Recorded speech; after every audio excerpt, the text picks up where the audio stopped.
Welcome, and thanks for joining us today for our 27th episode of the Restaurant Dealmaker Show, where we discuss pertinent topics regarding the food and beverage industry with industry professionals. I am delighted to have as my guest today, as co-host, Heidi Krahling, a chef extraordinaire who has been cooking for over 45 years and has a colorful history. Heidi started her restaurant career after attending Cal Poly by purchasing a small restaurant in 1978 at Bass Lake for $15,000, which is a resort town and only operated during the summer. In 2023, she opened her second restaurant, which she opened with a partner. 3 years later, she came to San Francisco to attend Tante Marie Cooking School. She then worked with Joyce Goldstein at Square One, which was a very popular restaurant in San Francisco many years ago. Heidi then worked at Butler's Restaurant from 1985 to 1988.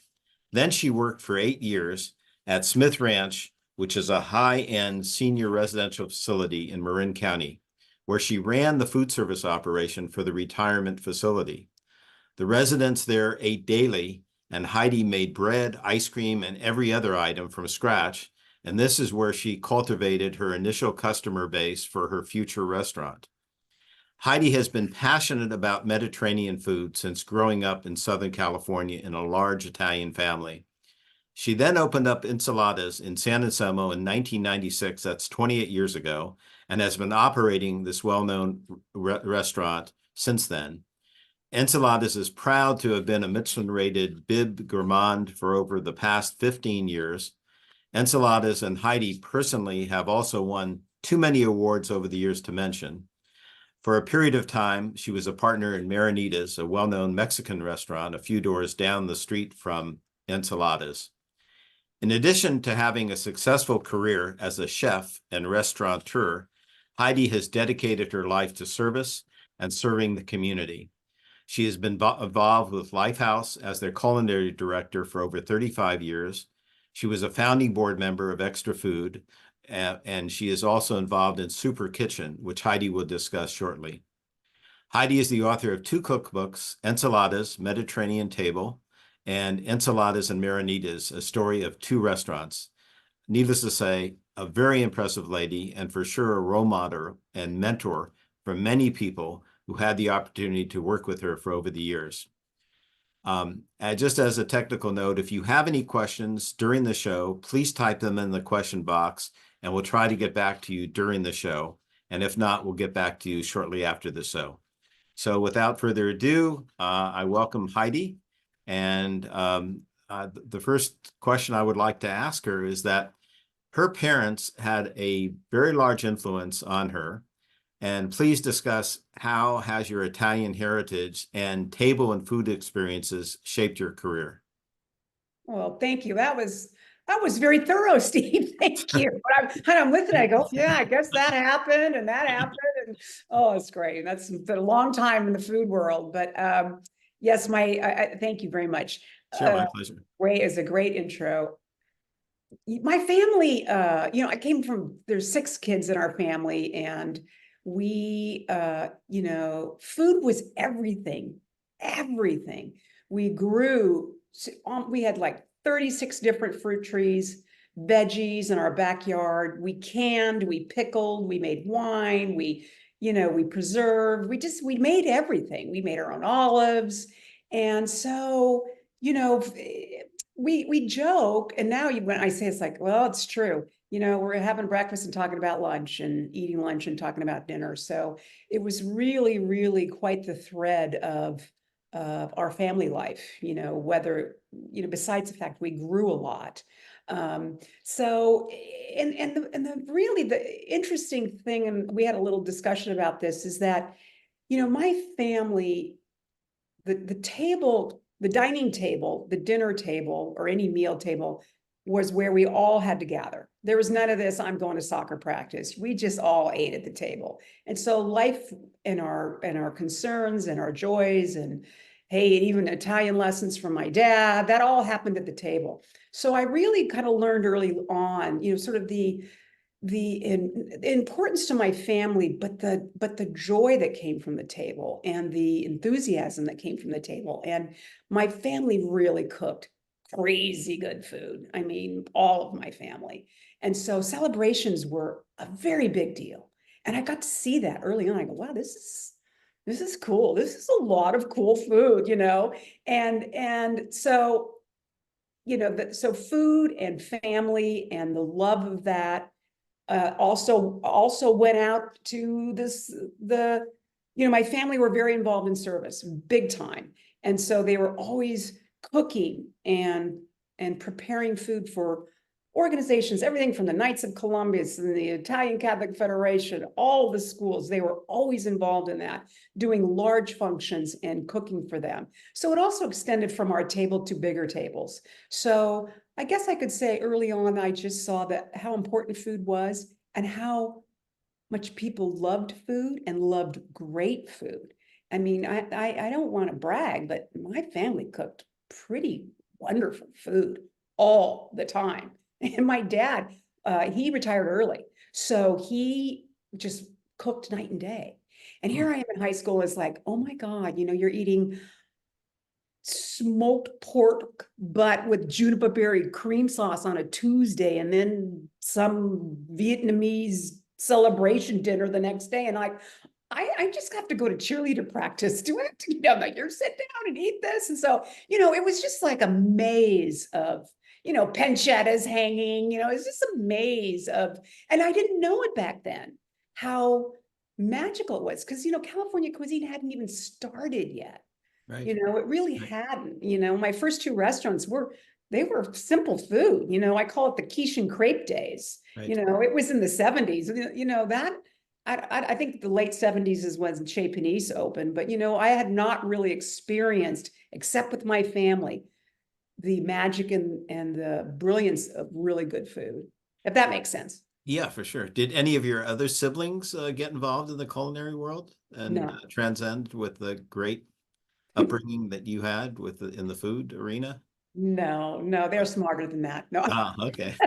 No, but my sister did. I got to give her cred. She started Table to Table back in New Jersey, and that was, you know, she started an amazing organization that was more service, where it was like taking food from one place and serving another.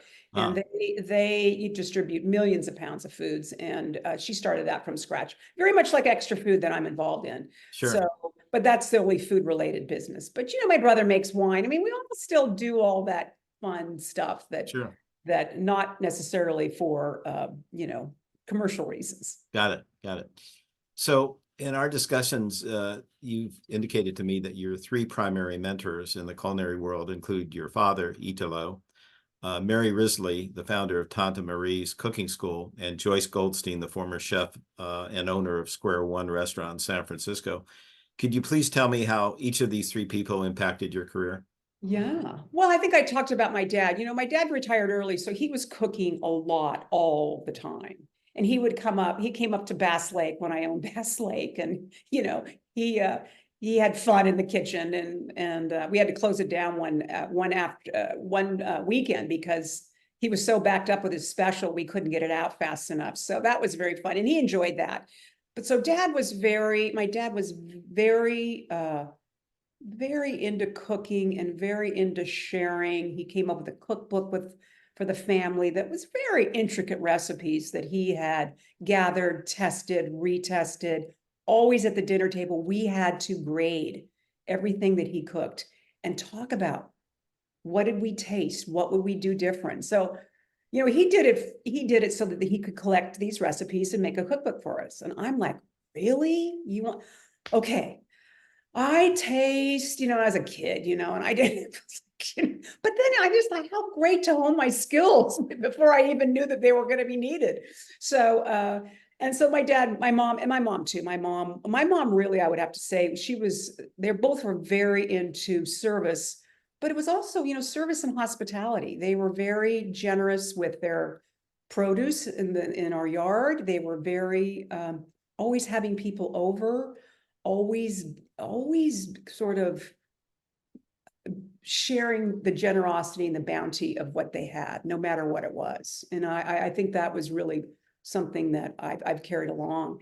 Now Then I went to cooking school, and Mary really opened doors for me. Mary Risley was the owner and operator and my culinary teacher at Tom Marie's cooking school, and that was 1983. And so she actually got me the interview at Square One with Joyce Goldstein. And that was tough. That was a tough, I had to go and cook at Joyce's house. What was I, 27? And I can still to this day remember what I made. I made a fresh porcini pasta with fresh peas and prosciutto. Oh, And then I made a cheesecake.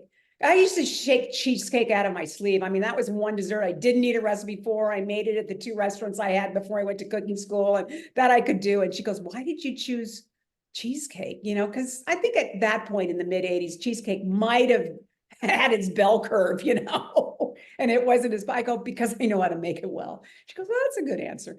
I had some sauce, but you know, it was a very big deal working at Square One. sure. And That's a great restaurant. it was something. It was Yeah.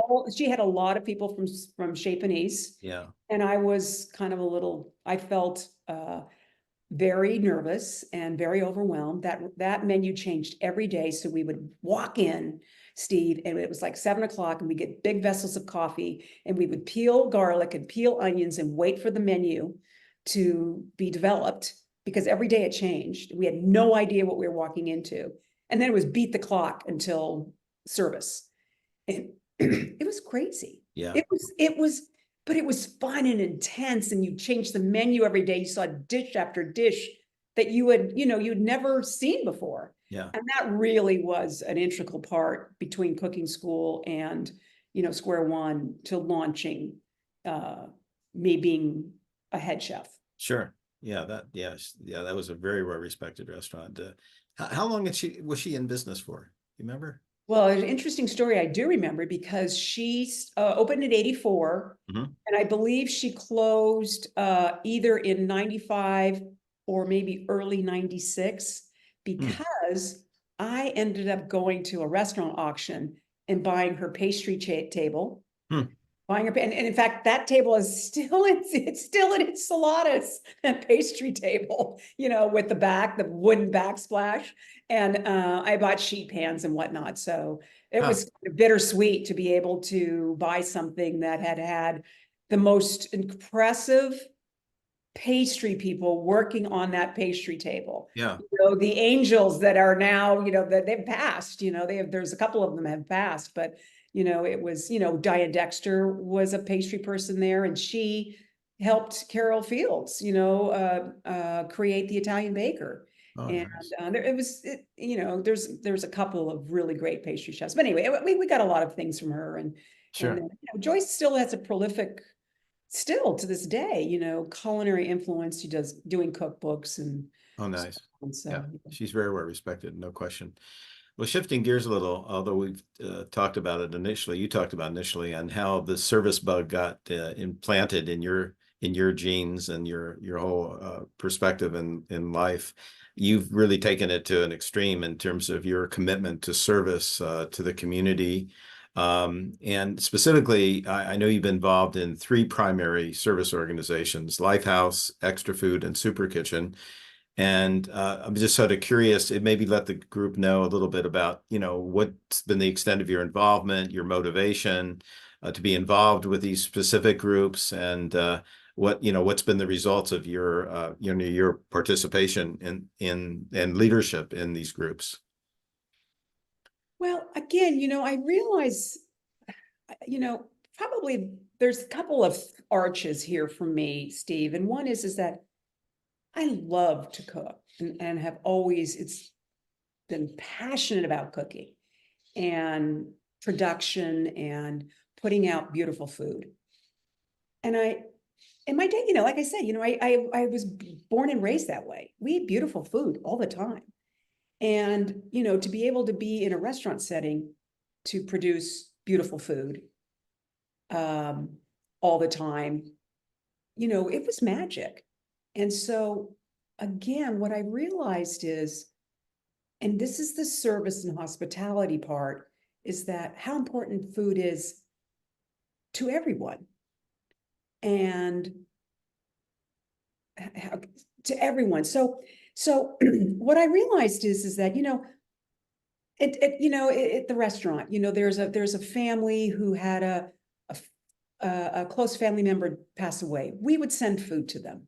Somebody comes in to take out and says, I just heard this last week, you helped my son and his wife. They were in labor and all they wanted was a Fattoush salad. And you just sent one over to the hospital, made sure they had a Fattoush salad. And, it's those kind of stories that you realize that, it is about the connection of a restaurant that people love with food that they enjoy, and the power of that table at the restaurant, or if they take it home, having delicious food at home, and how beautiful that is, and that you are creating that for people. You're creating experiences. Many people come to the restaurant for anniversaries and birthdays, and they say, we celebrate our anniversary every year, or it's my kid's favorite place, they always get pigs in butter.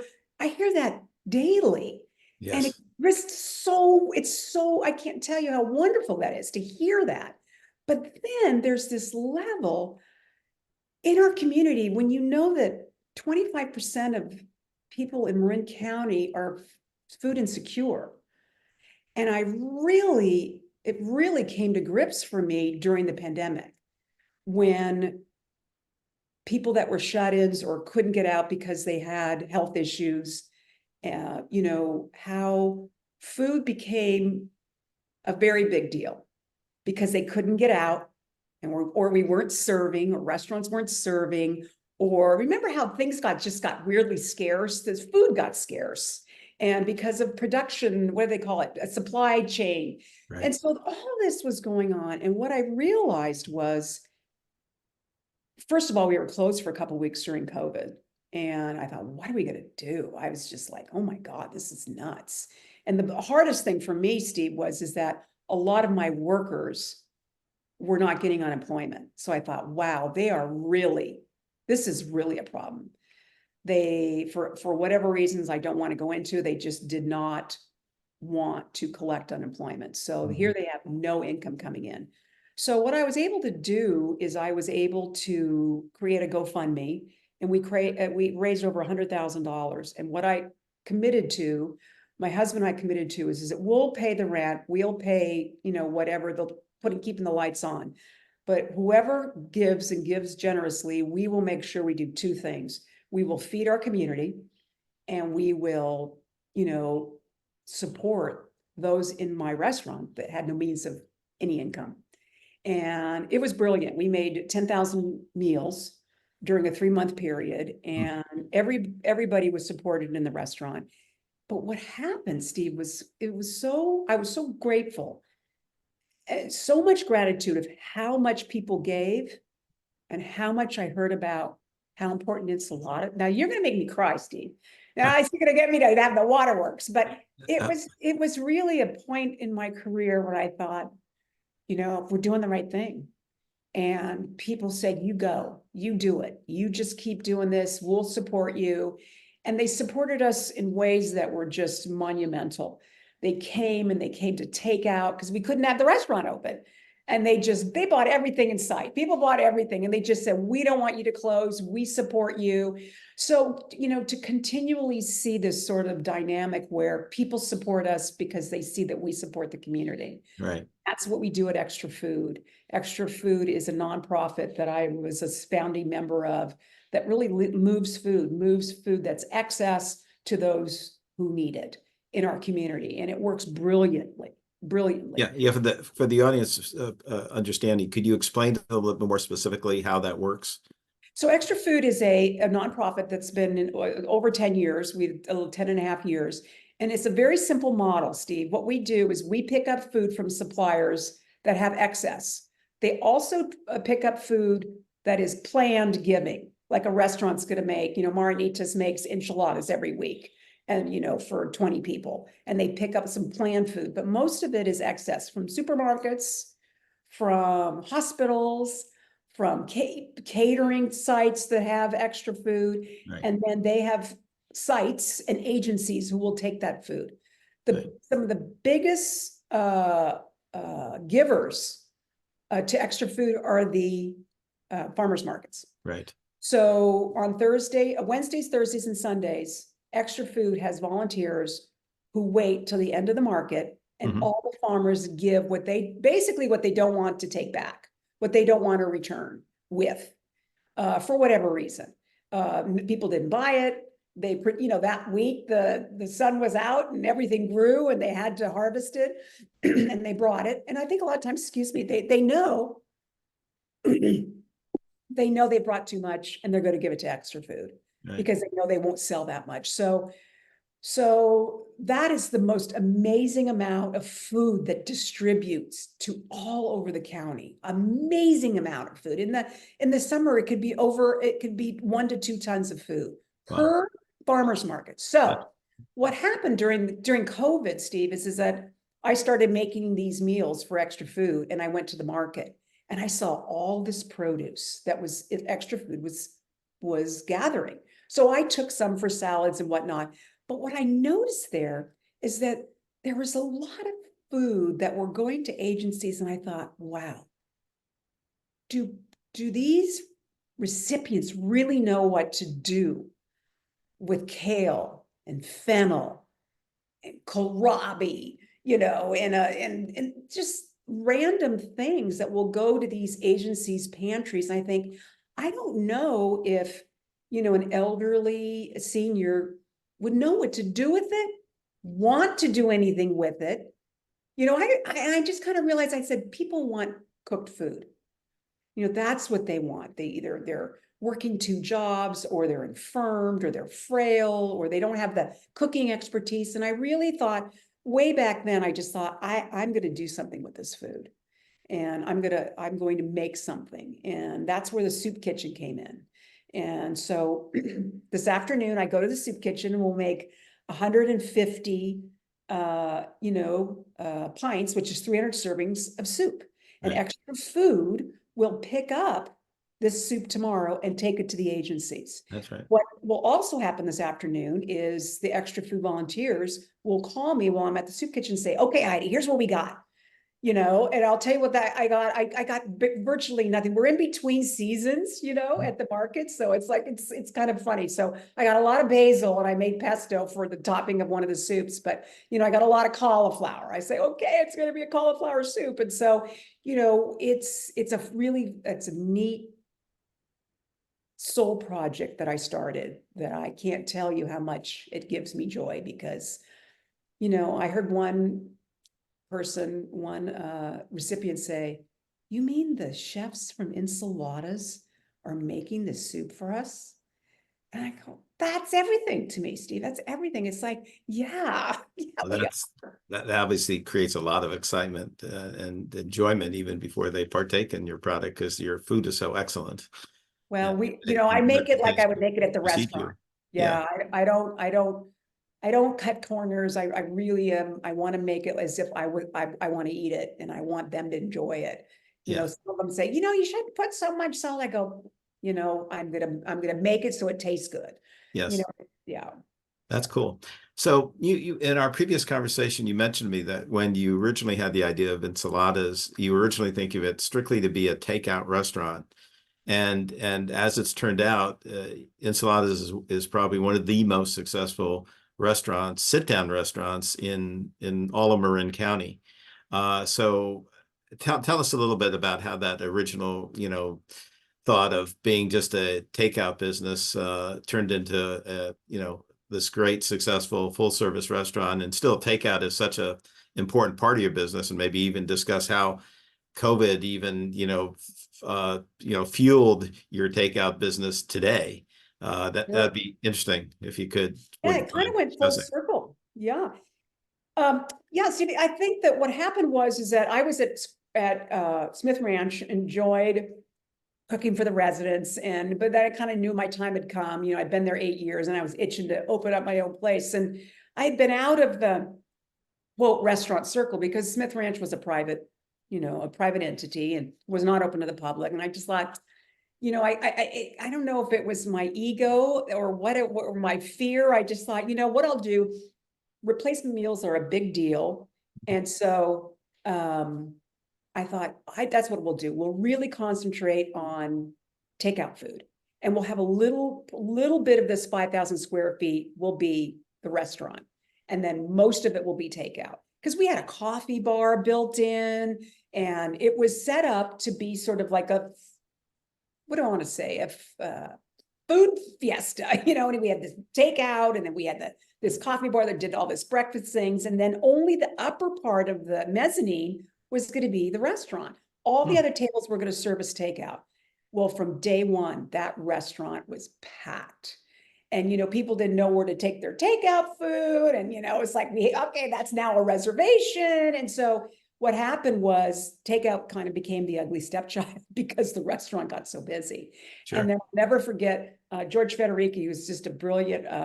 Oh yeah, I know George. I Yeah, remember him from The Simpsons. Yeah, he's a character.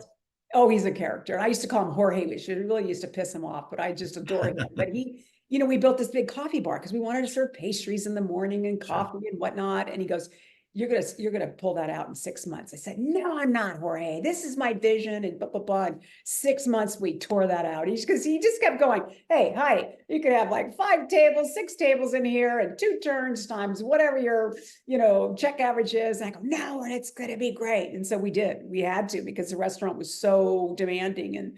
And so what happened was I didn't put the resources. I was afraid, you know, to put tons more labor into keeping takeout big and booming. We just concentrated on the restaurant. And so takeout was great and it was wonderful. And we did catering out of takeout. But, you know, fast forward, how many years was that? You know, 2020, that was, 24 years, 24 years when the restaurant was shut down because of COVID. We were overwhelmed. We didn't know what to do. So we concentrated on takeout and we built it bigger. We did everything. We made cocktails, and, you know, we always had things like soup and sauces and things like that. But we doubled the production. We doubled it, and we just never ran out of food. And so really the cool thing is because that's the only place people could go eat. And then we remember, you know, 3 months in, you could have 25% of your restaurant filled during COVID, and you could be outside. And what did we do? We built the patio. And so, you know, we were trying to be flexible. You know, did we have a vision? No. But the cool thing is we had takeout already in place. Yeah. And so a lot of people didn't. So they had to kind of scramble to get some sort of a takeout, you know, program going. Sure. But we just made ours bigger. And so that was a blessing. That kept our doors open. That's cool. So Heidi, what gives you the most satisfaction about operating Insalatas? Well, I think just the combination of having this successful restaurant in a small town, you know, where, you know, I just adore the employees. There are employees there, Steve, that have worked there. There's 2 of them that have worked there pretty much since the day we opened the doors. And many of them have been there 20 plus years. And, you know, the chef's been there, you know, over 15 years. And it's just cool. You know, I love the legs, you know, the history with so many beautiful employees. I love, that's probably what brings me so much satisfaction, is the combination of wonderful employees and wonderful guests. Yes. You know, that you just get to see and love up and enjoy. And, you know, that's really been sort of my social life, and it's been my family's social life. You know, I think that, you know, now my son's working in it, and I'm so proud of him working in the restaurant and running the restaurant and you know, putting his stamp on it. So we've created a really beautiful space, and a great satisfaction. That's neat. Very neat. So yeah, you had mentioned your son who is actually now involved as the general manager, and then your husband, who's a former teacher, has been working with you in various capacities for many years. And I'm sort of curious how the dynamics work of having, you know, direct family members involved in a business, because, you know, I came from a family business, and I know it either works great or it's terrible. There seems to be nothing in between. So just curious to see how this has worked out. Obviously it's worked out well, but I'm curious to know how the whole family working together the chemistry and the dynamics that go in with, being family members and running a business. How does that all work out for you? Well, Mark, we opened the restaurant when the kids were 3 and 5, and so Mark had already been teaching for over 20 years. And so what we decided is he was going to be the stay-at-home dad and really sort of help with the kids while I ran the restaurant, night and day.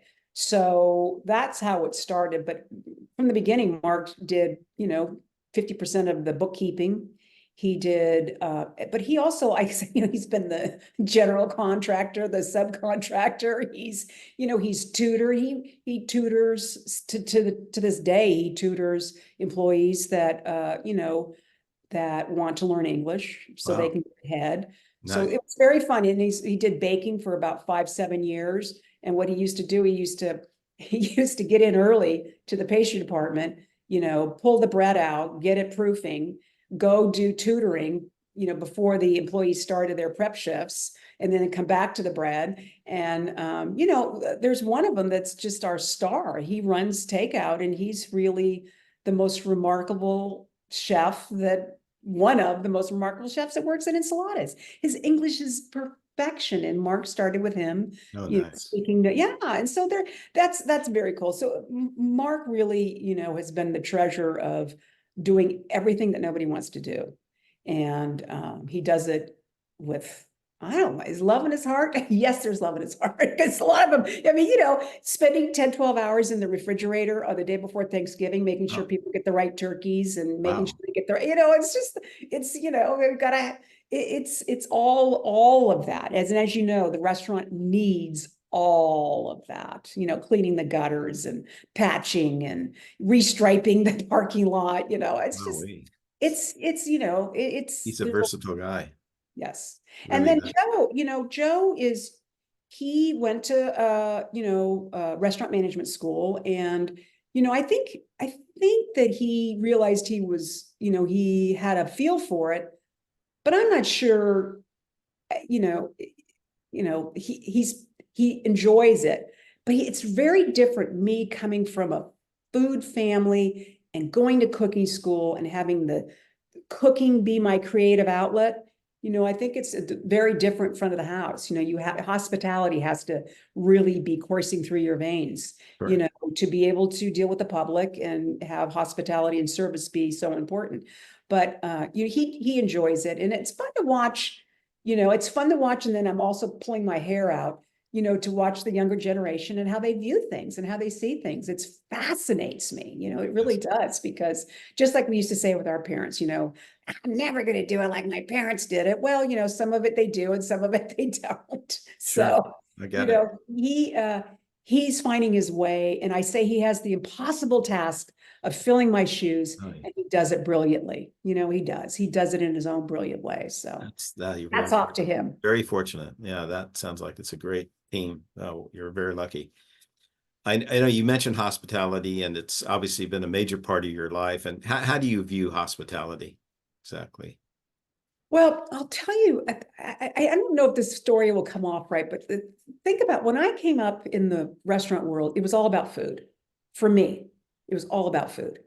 And I used to say early on, I said, I could have a trained monkey deliver my food as long as it was delicious. I didn't really, I didn't really care that the fork was like so and the coffee cup handle was at 4 o'clock. I mean, I knew it was important and I had people that did that, but I really cared about the food.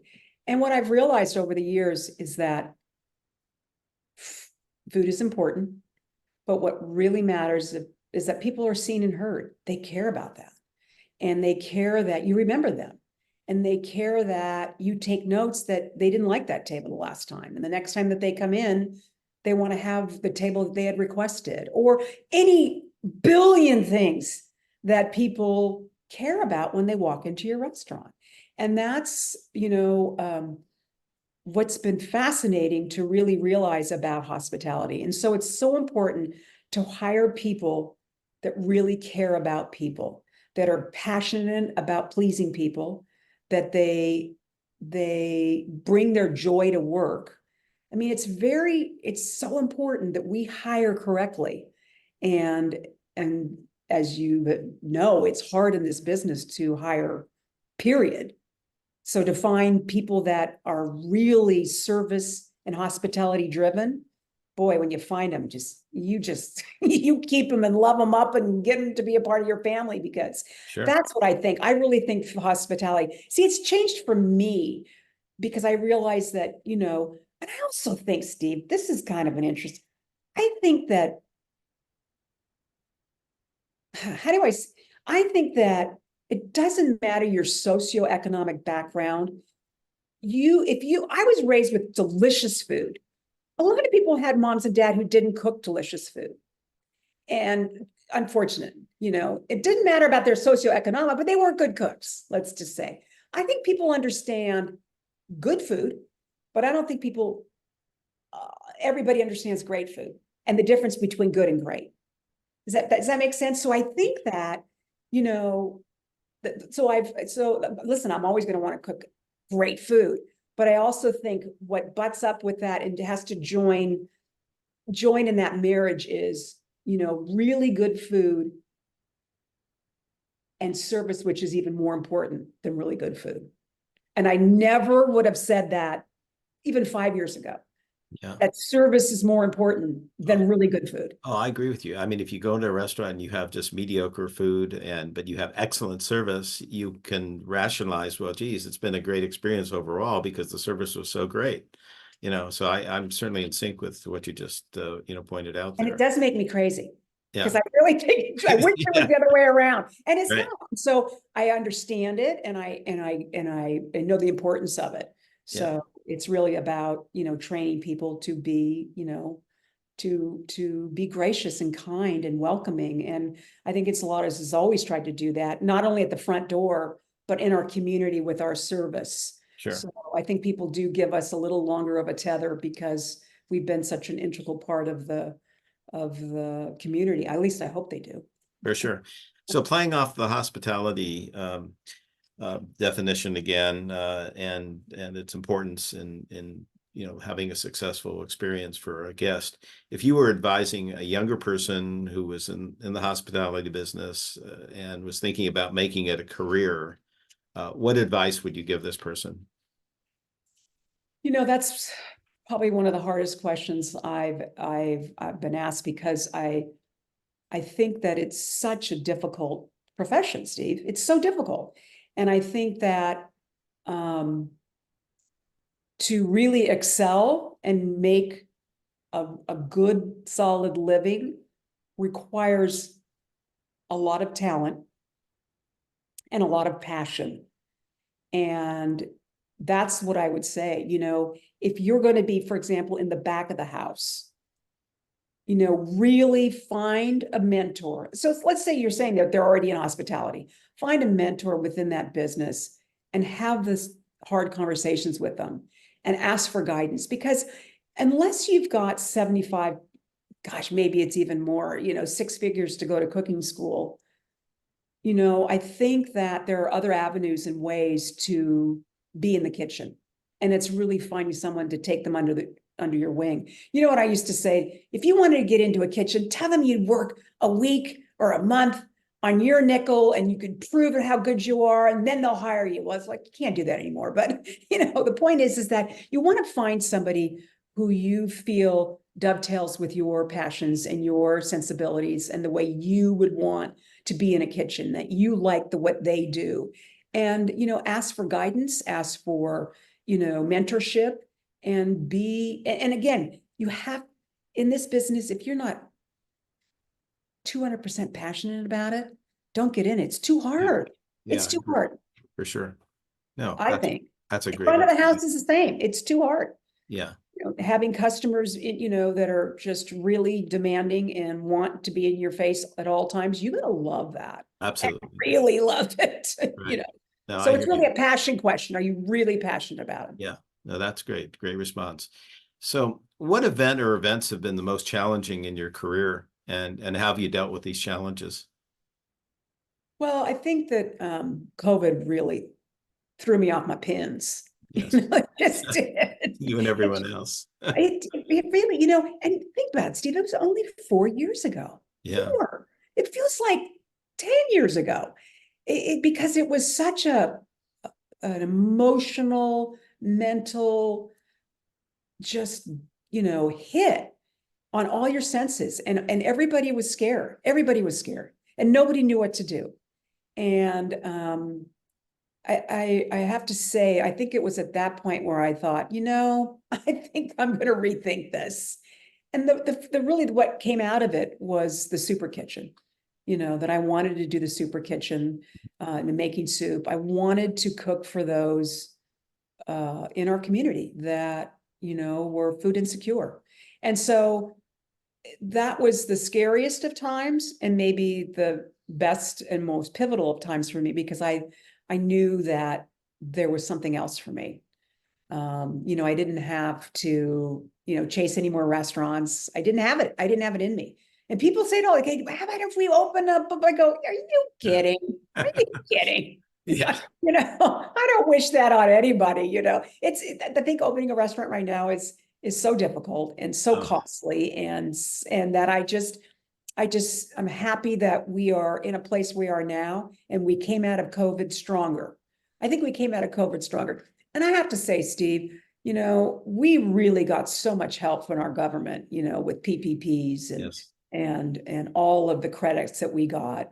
Thank God for that, because I don't think many of us would be here if we didn't have that kind of financial aid. Absolutely. Absolutely.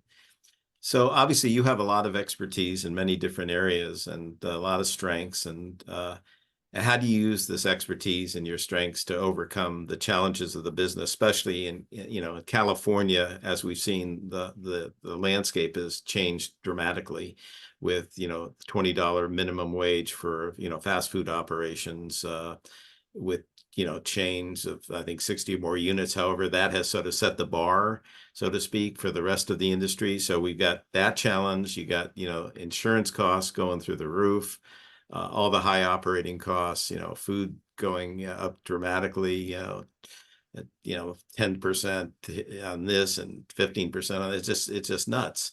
And how do you handle all this? Handling the operating expenses, and dealing with trying to still maintain price value for the customer without alienating your customer base, because obviously you can't pass all these increases on your menu prices dollar for dollar. And so obviously you got to be a lot more efficient to maintain margins. How are you accomplishing all this? You're uh, obviously accomplishing it. we How are, are you we doing are, it? we are. I have to say, first and foremost, I'm a good number cruncher. Uh-huh. If I'm going to pat myself on the back, I'm a good number cruncher. I chase numbers. I just chase them. If something goes up, I got to figure out where we're going to save on something else. I'm the gal who hides steam towels in the kitchen, because the more you put out, the more they use. So I hide them. And then if someone sees where I hid them, I go, now I'm going to have to kill you. And I just, it's like, okay, now you know the secret spot. Now I got to kill you. And so, I just would look at P&Ls and I would eat them up, and I would say, okay, and I know how to react, and I try not to be reactive, but more proactive. And so, I think that's kind of old school in a way. Don't you think, Steve? Us, just like your family. I mean, we paid attention, and we paid attention to costs. Yeah. And though, as they run away, as they are, it becomes a trickier dance, no doubt. And what we are always up against is, there's this level of pricing at the restaurant that I'm very, very sensitive to. And I don't want to be pricing our restaurant where we are a special occasion restaurant, because we're too expensive. Mm-hmm. And so I always kind of talk to the managers and the chef. Do not charge X because you can get it. Charge it because that's the right price to charge. In other words, oh, we can get 18 for that. I said, don't, you don't need that. You don't need to have, a 20% food cost on that. You just don't. So price it fairly, and you want people to come back. And I made that mistake. I don't know what it was. I want to say early 2000s, and we had to up our prices, whatever the financial crisis was at that point. We Yes. just thought, wow, we are not making the money we should be making, and we raised our prices, and people noticed. and our numbers went down. Our cover counts went down. And so I learned that lesson early on. You price it fair and give them value and give them big portions and they will come. And so I think what's really certainly happened, and it happens in takeout all the time, we have survived because our cover counts are really good. So we have a lot of people coming through the door. Sure. So, which certainly is, revenues make everything rosy, as you know. Right. And so, all I can say is that I really pay attention to the numbers. I do. We negotiate everything and, insurance and everything we can just so that we can stay afloat. And again, I don't know, what's the industry average bottom line? What is it generally? Is it 5%, 10%? Well, I mean, it depends on the, volume. And because obviously, once you hit a break even point, you have a certain flow through to the bottom line. So if you're doing a large volume and you watch your costs accordingly, you'll have a bigger flow through. So it's hard to, answer that question specifically. Again, it depends upon, levels of volume. But I mean, if let's say in, a high volume restaurant in the good old days, was making 15 to 20% in the good old days, that's probably more like, halved, today, Sure, unfortunately, sure, because of in order to maintain price value and keep your customer base, you have to eat it on the margin. And that's just a reality.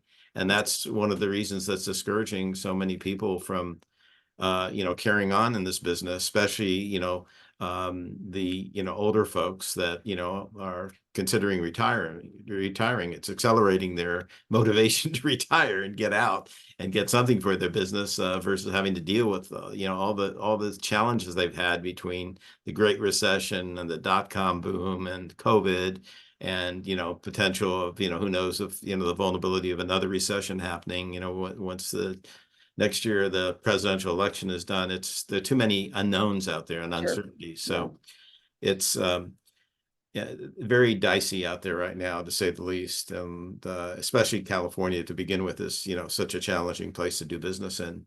But nonetheless, professionals like you can still, succeed and prevail because you put out consistently, good product, good service, in a very nice decor, and you're consistent. And that's really important, consistency.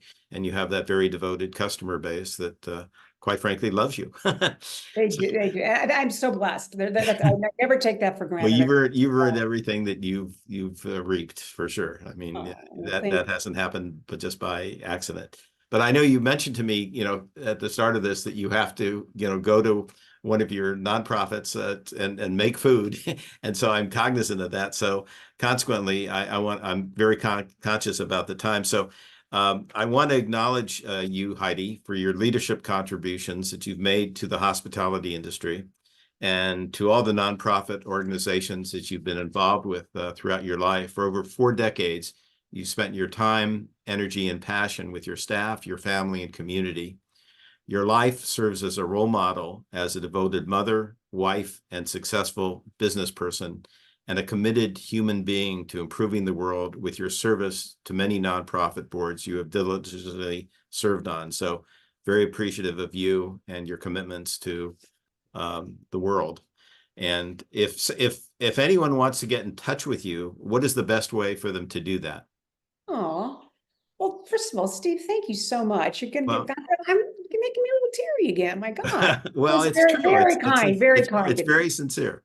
I could feel that. I so appreciate it. And yeah, if they could just email the restaurant. That's probably the best. If they And go to the website, you can email the let's restaurant. give them that website address then, if you would. Oh, you'd think I'd know that. I think it's Insalatas restaurant, uh, Insalatas restaurant at Comcast.net.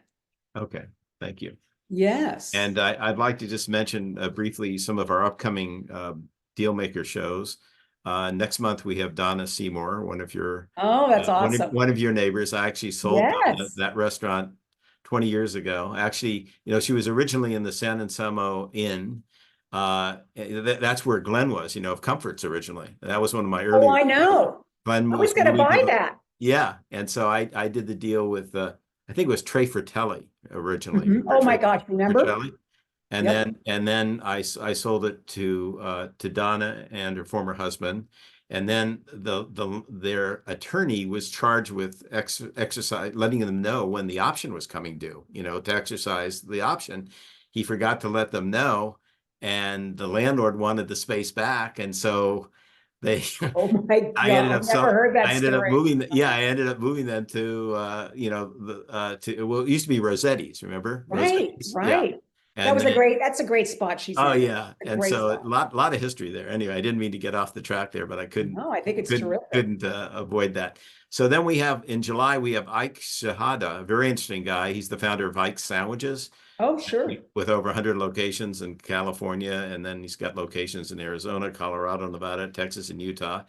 And then August 22nd, a very interesting lady who her name is Vivian Borges. She's the former managing partner of Paris Bakery in Monterey and their wholesale operation in Seaside. And we recently sold that restaurant. And then additionally, we have Joey Altman. I guess you know Joey, Oh, right? of Yeah. course. He's a Joey's a terrific chef, individual. Yeah. restaurateur, teacher, television host of Appetite for Adventure. And Joey is currently the culinary director and executive chef of Hazy's and Brixton in San Francisco. And then we have Brandon Robinson, who's a very interesting fellow. He actually came from the high tech world, but now he's the CEO of Tipsy Putt. They've got about half a dozen locations. They're mini golf courses with pubs, and it's an interesting concept. You go and play miniature golf, and then you have a meal. You can have a pub meal. And he's got about half a dozen of those locations. And then Scott Greenberg is going to be another one of our guest hosts. He's the former multi-unit franchisee of Edible Arrangements and keynote speaker and the author of a couple books, The Shift Show. Talks about how to motivate shift employees to basically be successful and from the employer's point of view and the employee's point of view and the wealthy franchisee. So that's some of our upcoming. Fantastic. And again, I want to thank Heidi very much for your sincerity and Thank your you, Steve. passion and your commitment to the community. Um, and if anyone wants to get in touch with me, I can be reached at steve@restaurantrealty.com. So most importantly, everyone, take care of yourself, take care of others, and stay well. And again, thank you, Heidi. Thank you, Steve. Okay. Thank you, everybody. Take care of yourself. Bye-bye. Thanks.